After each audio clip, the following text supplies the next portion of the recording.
Hi everyone, here's a great video on Vlookup function. I know personally the first time I was told to perform a Vlookup, uh, I was completely dumbfounded and intimidated and did not know what to do and where to start. It just seemed like such a obscure function, and it is until you finally find a purpose for it and you see it in action um, through an example that illustrates, what it's really for and what it's used for. Besides that, it just looks like a weird function that just has a lot of parts, a weird syntax, and just bewilders an Excel novice. But I'm here to tell you that it's a real simple function, and in this video I'm going to show you an application of it on a relatively small example, which I wish is how I was taught. Um, this example, though very simple, can easily be taken to a more complicated and bigger example relatively readily. So here we go. Here I've set up two main components of what you would want to look for when using a VLOOKUP function. Over here we have a lookup table, and I just labeled these in italic to just let you know that I'm just labeling it for learning purposes. Here in the lookup table we have certain values, red, green, and blue. Red's 5, green's 10, and blue's 15. Those are just arbitrary numbers for our example. Over here we have a main table. This main table, although it's right next to the lookup table, does not necessarily have to be that way. It could be down here, it could be on another sheet, it could even be on another workbook. For all that matters. Over here we want to make a simple example, so you can take it from here and then apply it to any of those circumstances you may have. Here we have the main table, which would represent customers, sales, whatever it might be for any particular business application or any application for that matter. Over here you see in my main table I have products. Now what kind of products these are, it doesn't really matter. These are their price because I just wanted to give a sense of a real life example. Here's a price, and here's the color of these products. Now our problem here, and the reason for us to even venture out to learn the VLOOKUP in this particular example, is that we have a column where we need to pull in the color codes for every one of these colors. Now this main table is only 11 products long, and you could say, yeah, that's pretty easy. I could just go in here and type in, for red I can type in 5 for the color code wherever I see red, and for green I could type in 10, and for blue I could type in 15, and it'll be done in a matter of minutes.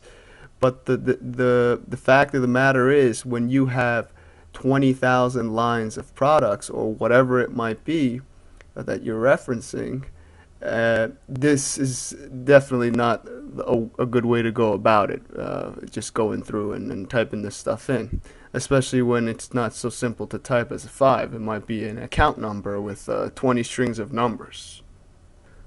So now that you understand why I've created a small example to illustrate what can easily be extrapolated to a much larger, more complicated example, let's go ahead and key in the function and see how it works. So basically what we're doing, we start out every function with an equal sign, type in the VLOOKUP, open the parentheses, and Excel will kind of help you with the syntax of functions when you get to this point on any function. But from right here, I'll tell you, the first argument in this function is, what do you want me to look up? Now this can be a word you can actually type in there with quotations. It can be a number, or it could be a cell. In this case we're going to use a cell. So we're looking for F5 and comma to go to the next argument in the function. Next argument is where do you want me to look for this? And that will always be your lookup table, your reference table. Now I'm going to put this in absolutes, and I'll explain to you why. You'll see why I put the table in absolutes. Let me zoom out a bit so you can see this function as it's being written.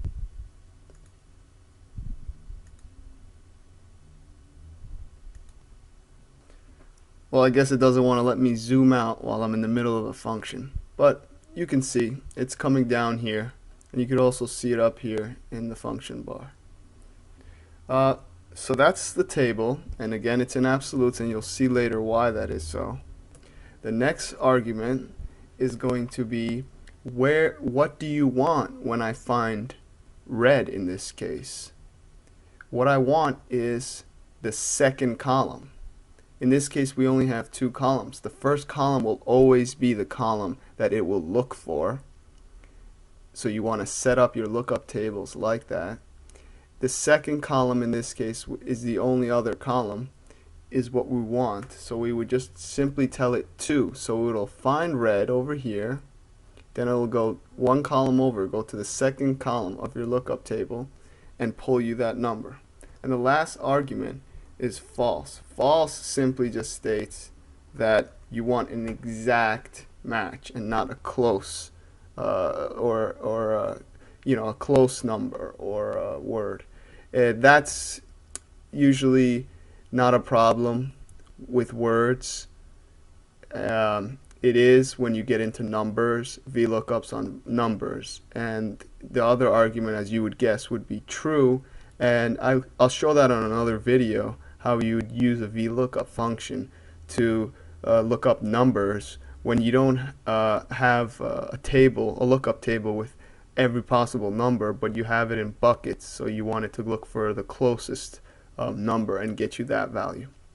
So anyway, for now we want exact matches, obviously, because these are distinct colors with distinct, easy spelled words. So we're going to go ahead and enter, and it's going to return to us the value of 5, which is what we expected, right? Now we can drag this formula down 1 and 5 again for red, another, and we expected a 10 and we got it. Now let's look at what happened over here. For the green, for example, it's looking up F7 because I did not put absolutes around F7, so when I pull that formula down, the F5 in this case increased to F6, then to F7 by the time we got down three rows.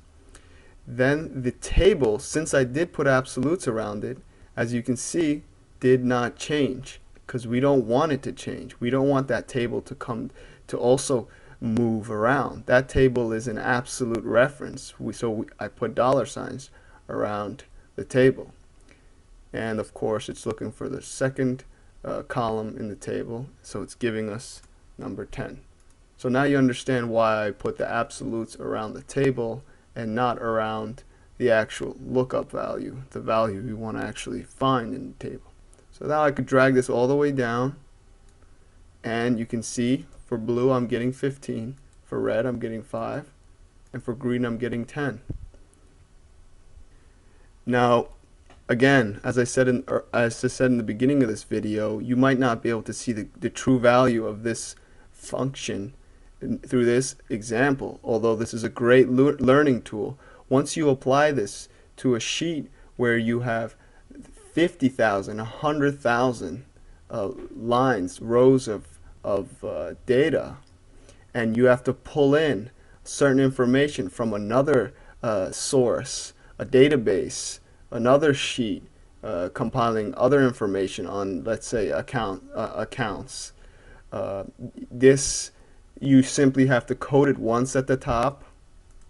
It's not really code, right? You just put in the function in once at the top properly, test it by dragging it a couple down, making sure you're getting the right numbers, and then you're ready to drag it all the way down, or you can simply double click at the right hand corner where you would drag, and it'll go down all the way to 60,000, 100,000, and in the new Excel there's 1,000,000+ rows you can go up to. So then you could see the true value of this function, and you start to see what it's used for. It's a vertical lookup. It's looking up vertically for these numbers that you have in rows, going down, up and down. I hope this video was of help to you with the VLOOKUP function. I know when I first had to learn this, I just learned it through trial and error, setting up sample little tables on a spreadsheet, a separate spreadsheet, until I was able to apply it to a much bigger and more complicated problem. Stay tuned for new videos to come, make requests, and check out my other videos on Excel formatting and Excel simulation.